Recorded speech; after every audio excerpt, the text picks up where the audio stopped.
Okay, everyone, welcome to the Sunday Rumble number 16 community chat.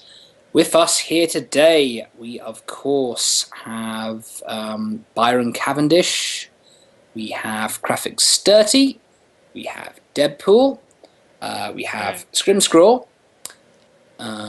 we have, I think, is that Pieman? No, it's Xander. No, it's Xander. Right, there we go. Have to make at least one mistake each time. Anyway, so now all you fine gentlemen are here.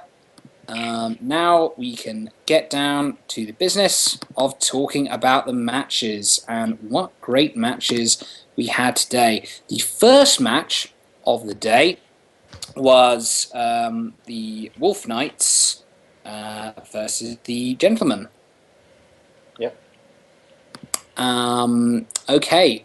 Unfortunately, it doesn't look like we've got anyone here from the Wolf Knights. Weird Maverick turned down a community chat. Anyway, Byron, since I believe you're the only person here, tell us a bit about your experiences fighting the Wolf Knights. Well, we had a pre-established strategy / profile made for the Wolves, so we just ran with that. We just basically have a strategy based off of each clan. So we knew he would charge basically how Thralls did in the last match. Except the Wolves, I guess we just had better luck against them. Or we were a little bit more coordinated or a little less fatigued. So we just lured them in and pegged them as they came in with our sniping. It was basically cut and dry like that. Yeah, pretty straightforward. One thing we really had a question of in that match was, and I believe this is the right match I'm thinking of, Brick, we were wondering what exactly was going on with the captaining of the Wolf Pack, if I remember correctly, right? We always wondered that. But they were using less experienced captains. They were using different captains than they normally do. Yeah. No, that was Cake we're using different. Oh, that was Cake. That was Cake I'm thinking of. Right. I think I'm they sorry. still had Maverick, the Wolf didn't they? Knights. The Wolf Knights was a combination between Relics and Maverick. One, of course, is extremely aggressive and doesn't really fly in reverse. And I think, yeah, there was just that very incredibly relentless style just kind of struggled to get ahead under that sort of pure calculated disabling of the all those Artemai. Unfortunately, it seemed to be a situation of they just kept go. Yeah, And went a they little bit, just fell into fire. Yeah. Well, we They counted on went that. a little I mean, bit too that's our fast. profile. Basically, their style is aggressively charge. So we pick a good defensible position, clear line of sight, and we disable them. By the time they get in, they're pretty much dead. I That's the remember plan. in Duel at Dawn, I think, the White Fang crashed into one of the skeleton pillars in the east side of the map. Yeah. Like they were charging in, but then they rammed one of the pillars. Well, with that map, our strategy was to ambush them in their own spawn before they could get established, and then just grind them down before they could ever have a plan formulated against us. And it basically went exactly the plan how we wanted it. We just snuck up on them, and it seemed like they couldn't recover after that. Byron, do you guys ever have any trouble with that hyper-aggressive nature of certain fights, of certain teams? No, we love it. That's our preferred style to fight against. Right. Well, seems pretty cut and dry.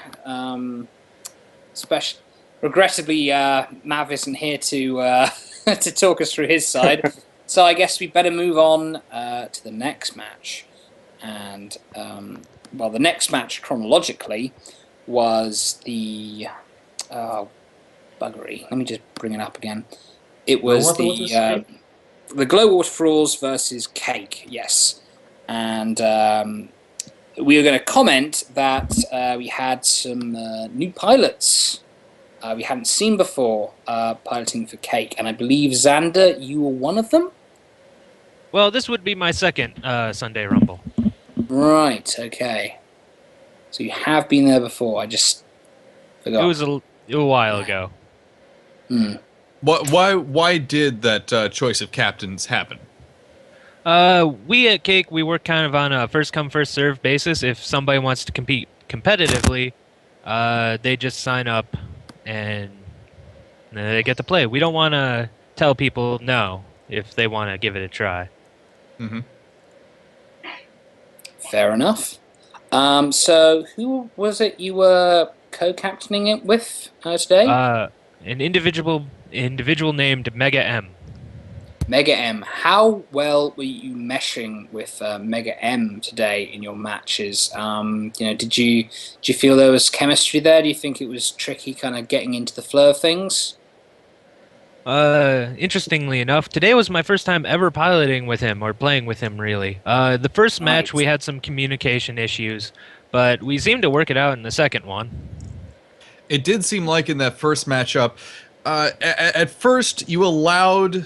You were able to draw your opponents into a very poor situation, but as soon as you guys started to chase your enemies, at that point things started breaking down. You lost a bit of cohesion.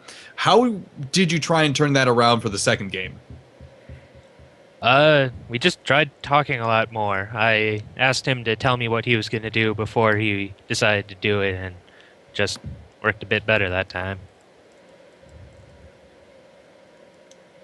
Right. Well, says what needs to be Were said. you on the Spire or the Goldfish? I was on the Spire. You were piloting, right? If I got it correctly. Yeah, he piloted. Yeah, in the Canyons match, as I remember, you really caught us off guard when you came behind us.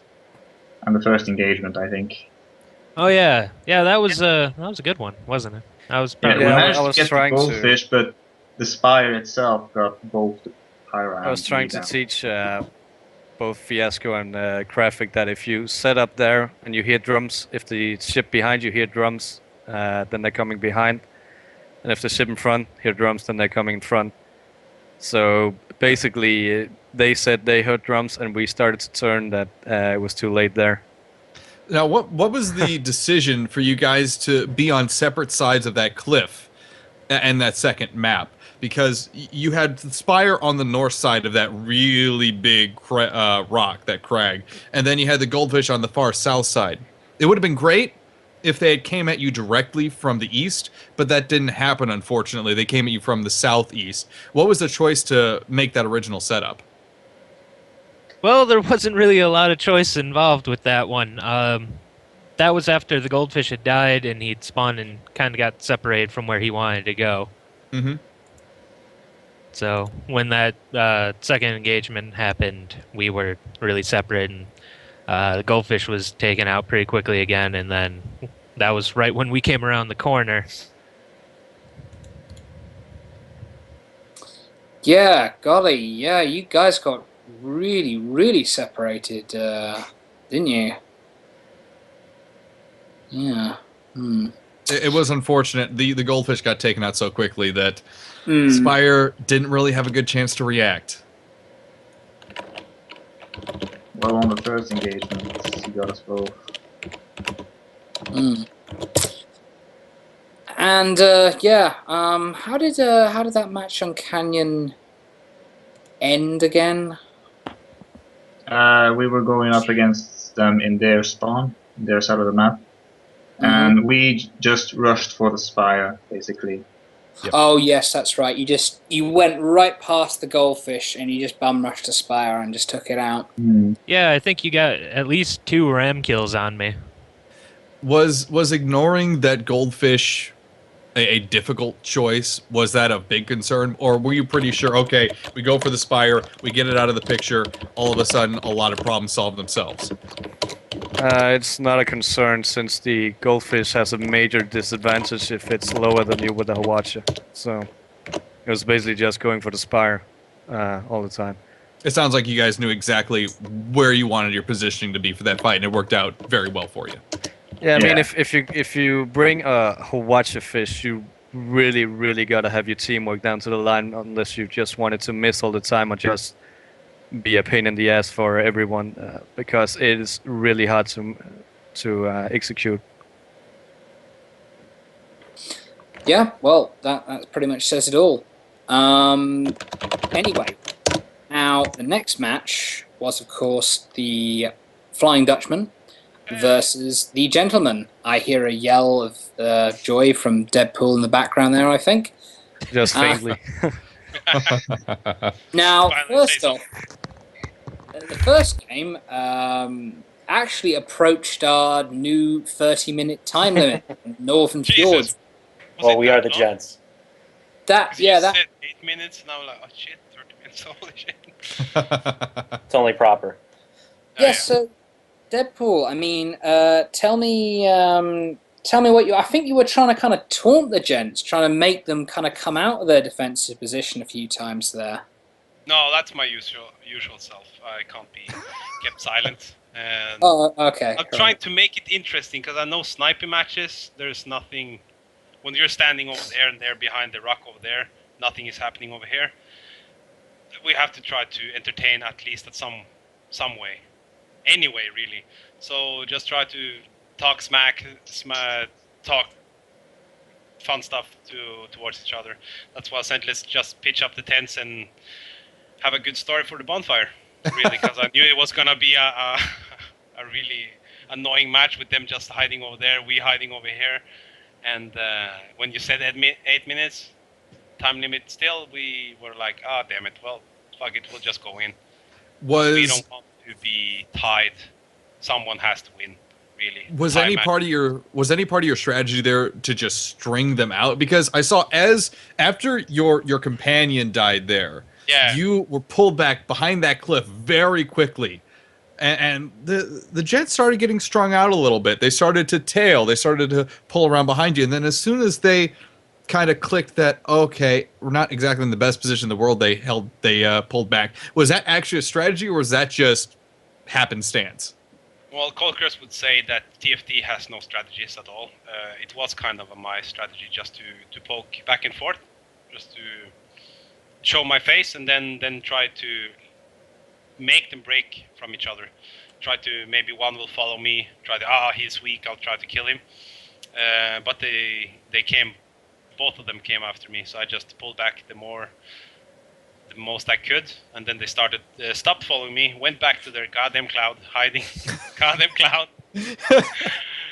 We were like, god damn it, screw it, we'll go to the right side. I was actually asking Gray, which was my co-pilot there, which at the last second decided, hey, let's go Aspire, because that sounds like fun. And I said, please. Was don't that really a Aspire. last-minute choice for you That guys? was we had the last-minute crew, we had the last-minute choice. That's kind of a problem that we're having in TFT. We need to get a little bit more coordination about the Sunday Rumble. The rule about TFT is I hear about the tournaments 1 hour before they start, and it happened again today. And I'm always ready to fly, but I should be in bed for like 2 hours ago. I'm still up. Colkers told me, no, you'll be on the community chat, and here I am talking about what the hell happened in the thing. So we had a last choice of Spire. I normally never fly anything else but Pyramidion, which is my favorite ship, although they have nerfed it quite a lot. The turning, the health. But I went Junker with Triple Artemis just to try to... Everyone does the sniping thing, so I try to at least do some type of sniping myself, but I generally don't like sniping. I would much prefer Pyramidion up their faces and really ram their Junkers down to hell. Do you think that have if to you read? Oh, you say. do you think if you had gone with your normal Pyramidion setup instead of the Junker experiment, would that have gone better for you in your mind's eye? At least 4 or 5 would have lost. At Okay. least 4 or 5. Okay. I was gonna so- say that you should have read my vague guide on Spires, because they're maybe not the best at rolling, but they're also definitely not the best at sniping or being sniped. Yeah. No, it's just we tried to, at the last second, we knew the gents were going double Junker, and we're trying to find what's it called? something against two junkers, and I said really lumberjack fish. But then some in the crew, the gunner, would recommended a spire with a Merc and a flak cannon, and it didn't go too well. I had people in my Steam from the DPA clan, which I am a leader of, telling me, why the hell did you go Aspire? You say the Spire is the worst. Why the hell did you go Captain go Aspire? God damn it, pull back. No, don't go in. Ah, my God. So, yeah, no, it was a fun match. We tried to... DPA is all about fun. Try to make it fun for everyone, the people watching. My aim is to join more tournaments with the DPA, with anyone who wants to play, and make it really interesting. We want to try to get this community to a better place, to get the tournament, have the views that they really need. And my opinion is that sniping matches is not the way to go. If it lasts like 30 minutes, then something is wrong. And the sniping matches for the captain will be quite boring. I had to fix the balloon sometimes when I'm sniping. But if you go like Pyramidion close range, everyone in the entire crew has to actually work for the Pyramidion build to actually work well. And the more people that are engaged in battle, the more fun it's for everyone, the more fun it's for the people at home to watch. And as long as it can be fun to watch, I think more people will be able to enjoy the Guns of Icarus streams that we are putting out. And that's pretty much what I'm trying to go for. Make it fun for everyone. Well said, well said. Now, the second game of that series, basically you decided to say, well, you guys are going Artemis Junker, so we're going to go Artemis Junker too. Yeah. Well, how did that decision come about? I had a dream. That's pretty much what I did. When we went against the Ducks the last time, we did the 4 versus 5 loss. It was really, really close. That when we went brawling, one of the most exciting matches I had against the Ducks. I slept for 1 hour before I had to go to work, and at that moment I dreamt about 2 junkers flying together with triple Artemis. So that's 6 Artemis, and we need to work out the coordination between our co-captain and me, how to fly that together. Just fly really close and use those 6 Artemis on one ship. 6 Artemis are now quite powerful compared to anything else that has been nerfed or tweaked in any possible way. If we can get 6 Artemis on one ship, the ship will die quite fast. His guns will be disabled, his hull will go down, balloon will be quite messed up. And we tried that thing, but we haven't really been practicing. I generally don't practice. I dream about how I'm going to fly, which sounds really weird, but hey, that's how Deadpool works. I would expect nothing less from someone who has taken the name Deadpool. I try to hold that name as high as a regard as I can be, to be true to that name. I feel crazy enough to be someone called Deadpool. Soon I'll get my costume, and the next time you'll see me, I'll have my costume on for this community chat. Sweet Jesus. Sweet Jesus. And well, that was the dream, double junker with 6 Artemis, but we need to focus the fire. I had some FPS drops. The clouds were doing it quite difficult for me. The gens are really good at using the clouds at their discretion, really using the clouds, and then suddenly, oh shit, there he is, and then we were doing FPS dropped at the exact moment they started engaging us. I tried to turn, I overturned. We started to fire at them at once. But my entire crew was suffering some FPS drops. But hey, we tried. I won't blame the game. I won't blame the Unity engine. Some people blame crew members. My crew members did what they could. Everyone in my clan, on my team, did what they could. And I'm happy to have their support. And hopefully next tournament we'll do much better. Because now I will start training. Because I have never trained in this Guns of Icarus game before. I only fly Pyramidion. And this will be a warning for everyone. Now the real Deadpool will start training. Next time you see me, I'll be much harder to kill. Okay. There we go. Super yeah, Deadpool. hopefully we'll make good games. That's what the entire Guns of Icarus is all about. Have nice people, a nice community. We try to help each other out as much as we can. New players are always welcome. As long as people are willing to learn, people can be taught about the engineering, the piloting, the gunning skills that are needed to play. And as long as we can make everyone better, we'll feel that we have done what we needed to do in the community. Because it's all about the community in Guns of Icarus, and I really love the community. It's far better than any other game that exists for now.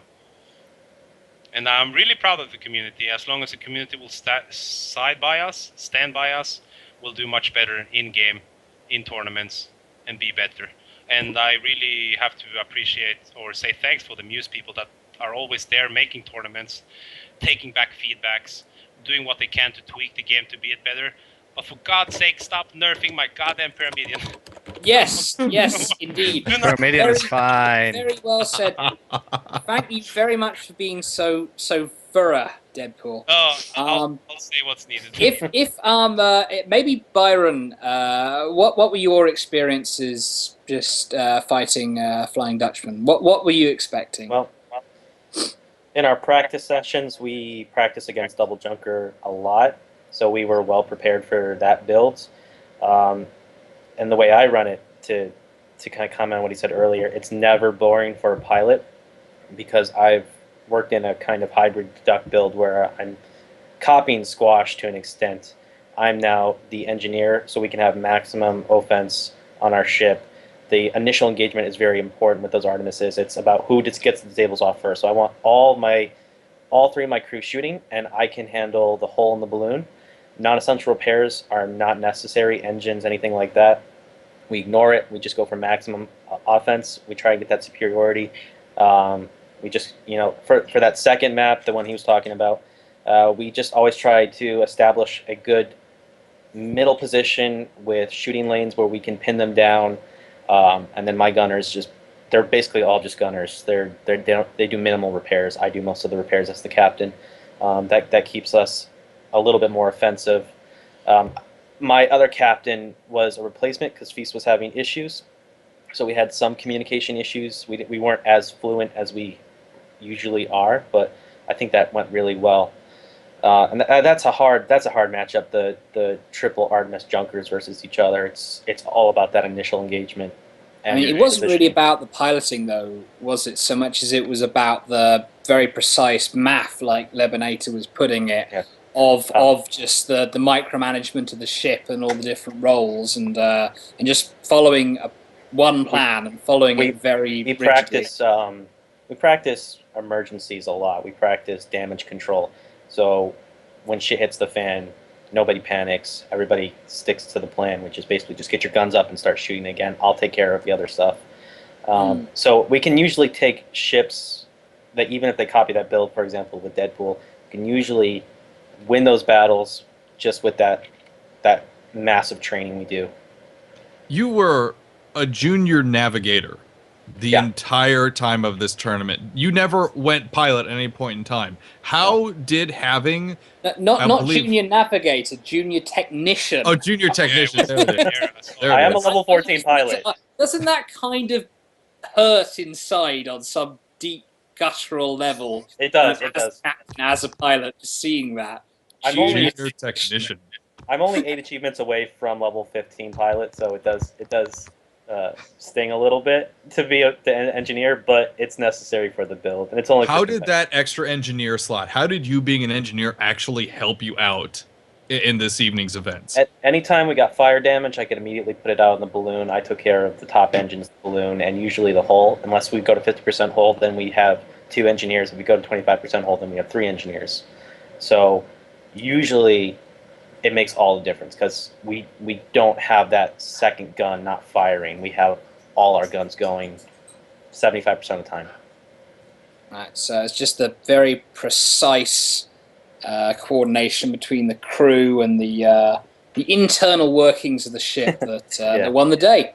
We call it anyway, moving on to our final series of the evening. It was, of course, the Gents versus the Glowwater Thralls. It's kind of what we expected to see, just in terms of just the two most kind of experienced teams facing off against each other.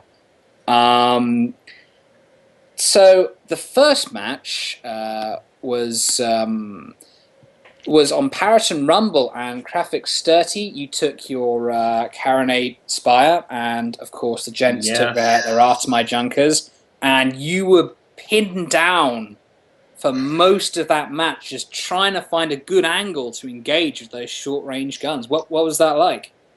Oh man, the reason why we went Carronade Spire was because I did not have my original crew. I only had my main engineer, and the other two were someone that was usually on the other ship, like Scrimspaw. He was a And I was gunner. gunning.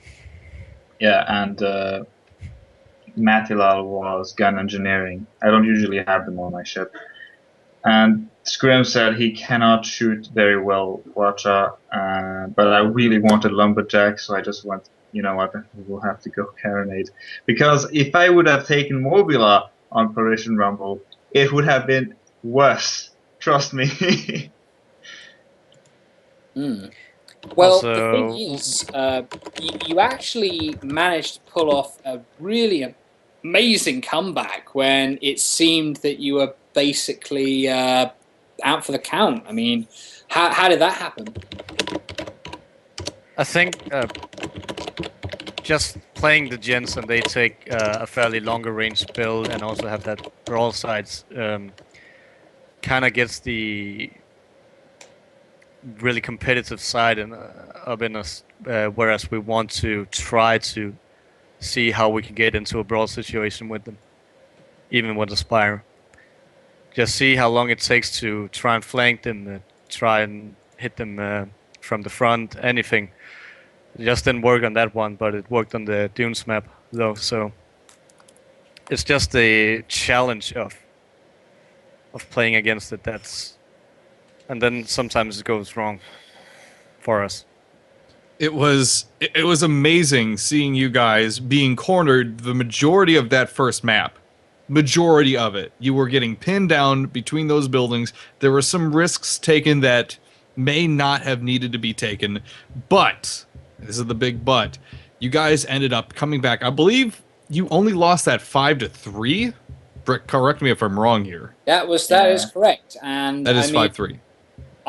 Even then, I mean, if that Spire had just kind of ducked behind the some cover just a little bit. Yeah, my sooner. engines were down. I couldn't go back at that moment. Yeah, But but what- that was a lot closer than we'd expected it would be. I After hated- some point. I hated that moment when I was pinned against a building and my backside was exposing Oh my god, to it's them. horrible. I couldn't do anything. I hated that. That was the most horrible experience ever. But I Yeah, just- what was it? Lesser What- teams would have given up that. you know. Absolutely. What was it like knowing that those two junkers were right outside those buildings, that were looking right at you, but you found a way to swing around the far side, the west side of those structures, and actually be able to somewhat blindside them? What was the thought process going on there? Blindside them or blindside myself? What? Well, you did take a few bumps in the against the buildings, but you were able to get your Spire and your fellow captain around those buildings to slightly underneath where the gents were sitting at. Oh man, I can't remember. Didn't Fiasco's Paramedian just charge in front side? Yes. Yeah, that's why, because when a Paramedian comes to pressure, you better start targeting him instead. So they knew that, and we got time to get our engines up again. So, Byron, I mean, tell me, you must have thought that you'd had the match pretty much in the bag after that fourth kill, right? We Or am I were looking at the ship builds, and we were saying to ourselves, he can't possibly be going with a Carronade Spire. Like, he's going to change it, but he didn't. So as soon as that happened, we were like, okay, our plan's going to be to ambush the Spire. As long as we keep at least the Carronade down, and then we can rotate the Pyrrha's guns down and back to the Spire, we'll be all right, which was our game plan. Our other Paraton general strategy is we try and stay as immobile as possible and force them to move around for those buildings, for example. And what that does, or what we hope that does, is force them to hit terrain at some point. And like you were saying with him earlier, as soon as we see that happen, we pounce. We change all our targets immediately. We usually try and take out engines first, and then guns. But generally, that's the idea: is just force them into a positioning that they don't like, and then bring them down. We knew that they were going to try and use the clouds below us to come at us, and we weren't sure where. So it's just really a matter of vigilance and target priorities in those cases. Right. Okay. So even when they were making that comeback, you kept your cool and stuck to the plan. Yep. Right. Okay. Well, moving on. The second match was Dunes, and we talk about bloody comebacks. Graphic Sturdy. I mean, you brought out that Mobula, and you completely nailed it that game, and just 5-0. That was brilliant. What was going through your mind when you were kind of coming up with the build, executing it? I did one mistake, which was not bringing kerosene. Throughout the whole game, I was thinking I have to be with Fiasco or the Pyramidion. I have to fly alongside with him constantly, so that they perhaps not know which target to choose, and of course attack together. At the very beginning, I don't know if what you would call our spawns unlucky or lucky. It happened to be advantageous, for our side, because then we came in from two directions at the very beginning. Basically, I fired one shot at the beginning to reveal that we were spawned on that side. So I don't know if that worked. So we got the focus off from Fiasco, and I don't know if they didn't know he was there. But what I tried to do there was to let them know that we were there, even though we were. We shut off some Artemis shots from where the red usually spawns, just to make them look at where we are. But yeah, just by the time you guys got, I mean, the Mobula was lagging a little bit behind, but by the time the Mobula got close, I mean, bloody hell, I just tore them apart completely. Byron, how did you guys try to respond to that extremely focused, heavy, short-range firepower that the Mobula was spitting out? We knew that was going to be an issue, but my discussion going into the game with my co-pilot was, in order for them to hold a formation and not get picked off one by one, they're going to have to stick together. Mobula is much slower, so we assumed we had time to set up, and our target would be the Pyrrha in most cases. And you could see that in the beginning. We're going to our default strategy on blue side of Dunes, which is to go to that nice open area where we can have a nice shooting lane, but we just couldn't get there in time, which happened to us, I think, in Anvilin at some point. If they can get us before we get there, we're kind of screwed. And Dunes for blue is kind of bad sometimes too. The spawns can be very far apart, and that happened, I think, the second time. And by then it was just too late. Like we could not form up. We could not establish. That's the thing with the sniping builds, is if you can't establish your position, you're in a lot of trouble, because you can't gain that fire superiority that you want. So it was just, from there, it was just damage controls, but best we can, we tried to get Zingy back to me and just reestablish ourselves, but it just couldn't happen in time. They were very aggressive, which was the exact thing you have to do in those situations, is just stop the ships from getting together on a big map like that. Yeah, there was no cover at all, so we just winged it. We just went for it. There was really nothing smart we could do other than going. Speaking of establishing, do you guys think, and I'm speaking to Byron Cavendish specifically here, do you think the amount of chaos and the amount of randomness that was associated with that second map really hurt you guys to being able to get set up? Oh, definitely. Like that's the biggest weakness to our strategy and our build. If we can't get that initially, if we can get that initially, we're very hard to crack. But if we can't get that, then it's almost downhill from there, and that was the case. I think fatigue was sinking in there a little bit, especially for our gunners. They had to be so precise throughout all these games. So it's just natural at that point when you go through that many games. And if we don't have that precision, it's just death basically, because we have to disable the guns, and the Pura is a great great ship to take against snipers because their gats and their mortars are very hard to hit. It's a very narrow area that you have to hit, and if you don't get it, they're going to be on you and you're going to be dead. And that was the case. Same with the Mobula, actually. The Mobula, we prioritize the wings and then the inners, but that's a hard thing to pull off. I like the part where I booked one of the junkers on the heads. that was right. very good timing. That was me. I was wondering why I couldn't raise. Yeah, we didn't know you were down there, so we hit you. Absolutely slam dunked. Anyway, that brings us to the final, the real kicker on Fjords.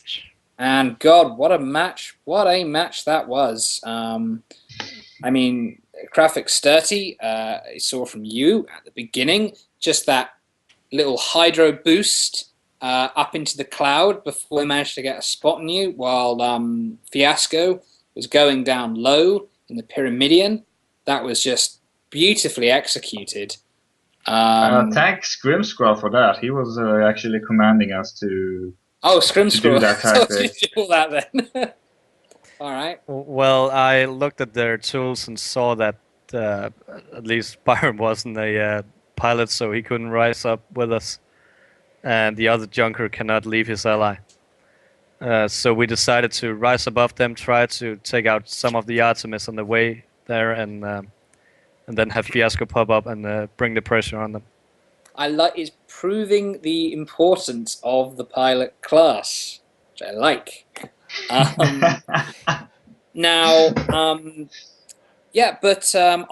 you won that first engage, the gents, I think, got a pretty decent spawn and then just brought things back with that sustained Artemis fire.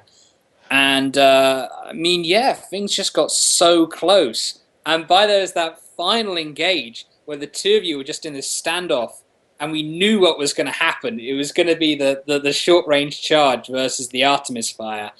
And that was one of the tensest moments, I think, in the Sunday Rumble.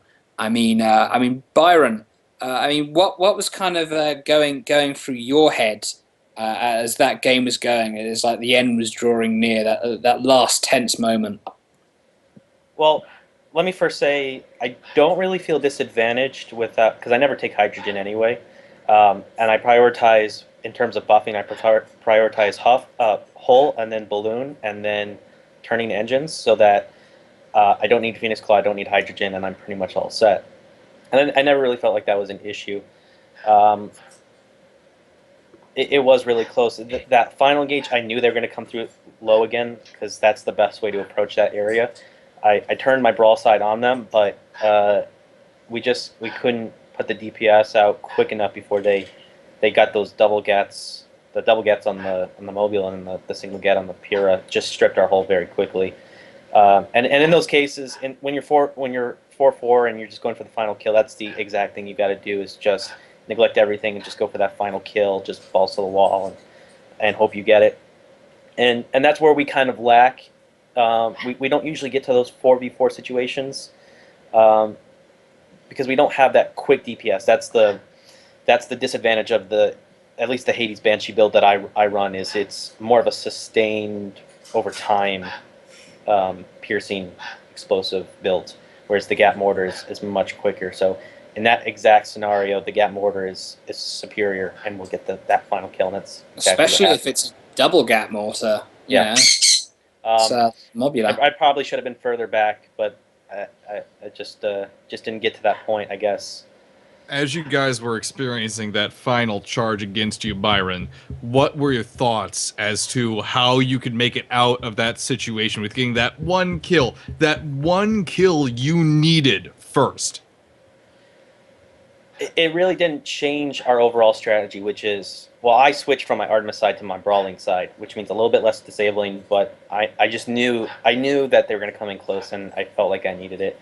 And so the plan was for Zingy to just do business as usual, which is just disable guns from one ship, switch to the other one, back and forth, disable guns, while we do the more immediate damage.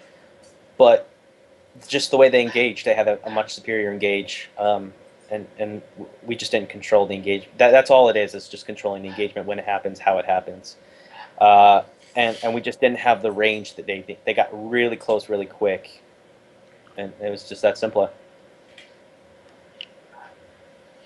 I have All to right. say, the last moment where the 4 ships just cluttered together, no one in Blowwater's team knew how it's gonna end it and what was gonna happen. Seriously, there was like a 2 seconds of silence when the score screen popped up. It was like, who won? I don't even know who died. It's incredibly frustrating to us because you've crushed us like 3 times in the Rumble. That was a really close one at the end there. We can kill Wrath, we can kill Brood, but we can't kill Thrall. So you're our new nemesis, I suppose. The Ducks are out. The Thralls now. Oh, the Ducks are my nemesis for the end That's of time. no problem. We enjoy playing you, Byron. You're really good playing against. What was the Thralls? What were your guys' thoughts as the center of that match was happening? You got your first kills. You guys drew first blood, but then, oh crap, the gents come back. They obliterate you guys with the long range firepower. At that point in time, as you're respawning, how do you guys start thinking through this? We got schooled in Fjords last week by Aeronautical Knights who used Artemis against us. So we knew we had to get above them, and when we won that first engagement, we also knew that they would spawn pretty close and already be able to shoot us. So it was basically just a gamble, you can say that possibly the Pyramidion could get close enough to one of them to cause some chaos, and then we could support with the mobile, but that didn't happen. They have way too better focus fire on us there, so I we were was able to take us both out. I was afraid that the Pyramidion was going to be focused down as we were descending down on them, on you guys. Because I didn't know the status of the Pyramidion. Like, I didn't know where he was. I was piloting, I couldn't see down. Like, how far are they? Where is my teammates? I need to know. Then I saw, oh, they're close. I mean, Traffic Stursty, can I just ask, did you have anyone buffing your balloon at any point? Yes. Matt? This is what I always say. Like, I feel practically every week. It's like whenever I see someone use a Mobula on Fjords, I'm like, why don't you take Hydro? Why don't you take Shoot Vent? Why don't you buff your balloon? Why don't you use vertical movement? But I just want to say it was great to see how you did all of that. Because I agree, the Mobula should be using effects. The Mobula definitely is the answer to the Artie Junker, because the Artie Junker's weakness is vertical height. If you get above the Artie Junker, they can't do anything except turn their other side to you and maybe hope they have range with their brawler side. So that's definitely the weakness is the Mobula. I think you'll see it if the Artie Junker becomes more popular. And I agree, it either needs buff and or Hydro, because you can evade any kill with that, at least from an Artie Junker. Now, I wanted to ask you guys both this, since we saw a lot, and I mean a lot of Artemis play today. An exceptional amount of Artemis play, and a lot of it very good. We did see it, however, beaten in that last match just by a hair's breadth. What is the status of the Artemis right now with Guns of Icarus Online? I think the status is that when it's used on a junker to trifecta, is really, it packs a really good punch, but you need 6 Artemis to do it. So it has its downsides too, like you saw the Mobula being able to jump over it. And I also think if you pick a Lumberjack against it and are able to hit it from afar, maybe with a Mercury or something, and just keep them at the sniping game, they can't hit you at the range if you are out of the range of it. So it's... But my problem with it is still, if you get into a brawl, it's just as effective as it is on the longer range. And that's what really killed us by in the first Paraton match. But nonetheless, it didn't matter if we got Artemis close. is if the gunner doesn't hit the correct components, then the Artemis is quite useless. If they keep, for example, just striking the balloon, they will do literally no damage. But if they can actually hit the guns, the hull, the engines, and disable them, then it's really powerful. People keep saying that the Artemis should be nerfed. I'm actually thinking of something else, that they should buff the buffing tools. That if you buff a tool, for example, I was against a Galleon that went long range and I kept sniping him with my Artemis. But if the buff tool could actually give some sort of armor to the guns or the stuff that they're buffing, so the Artemis doesn't immediately snipe them down and disable them immediately, that would be better than nerfing the Artemis. I think the Artemis are a really powerful tool to use now. You know what? Now that you say it, I agree actually, because there's lots of guns that disable, even though they're not for disabling. They should do more tweaking instead of just nerfing stuff. I was quite sad when they said, "Oh, you can't ram anymore with the Pyramidion." I have proven that to be wrong. You can still ram with the Pyramidion, and it's still a powerful weapon. There's been so many people, but I talked to Meta 5 about Muse, and said that ramming is now more out of the question, and I feel that is still just silly. And there's been a lot of people say, "Oh, you can't ram with the Pyramid anymore." I must say, you can't ram with the Junker. The Junker is really bad at ramming. I got killed by a goldfish by ramming with the Junker immediately, because I got stuck between his hull and balloon and just died in like 2 seconds. Yeah, if you ram a Junker with a Pyramidion head on with Moonshine, you're gonna take out his balloon, even though you hit his hull. You can? Okay, cool. Now I know. All right. Well, I don't want to get too far off topic, because we could talk all night, and we're approaching the hour mark in this community chat. So yeah, I mean, I was just wondering if anyone else had any last comments on the games, or just any general shout outs they wanted to give. I start have wrapping one. things up. Can we get the achievements to be a little more difficult? I do not want to be level 5. I want to be. I worked so hard to be level 6 pilot, and now I'm level 9 without even lifting a finger. Wait till you get to 14, and you need to get 3 perfect victories against all level 4 captains on Fernfield. Okay. Well, I suddenly became 2 months. level 9. 2 months. Meta 5. It really hurt me to be that easy to go to even level up as achievements, and you have people now played 146 matches. That's the lowest person I've seen. Be level 8 pilot, gunner, or engineer. Is this a shout out to Alchem? It's easier to get to about 10, 12. Final once you get to about 13, thoughts. then it's much more difficult than it used to be. All right. No, I worked hard for my level 6, and I think I did a good job with 1,507 matches played. I'm level 9, although I played 1,300 as a level 6 pilot. I want to be as low level as I can be, so I can surprise people about my like the lowest level you'll be like against level 14, he'll be like, "Oh, he's level 6, no problem, I'm gonna kill him immediately." And when I actually go to kill him, the more surprised he'll be. So the lower level I can be, the more surprised the high level captains will be. And Right. Okay. Thank you very much, Deadpool. Thank you. I got a shout out. that's True.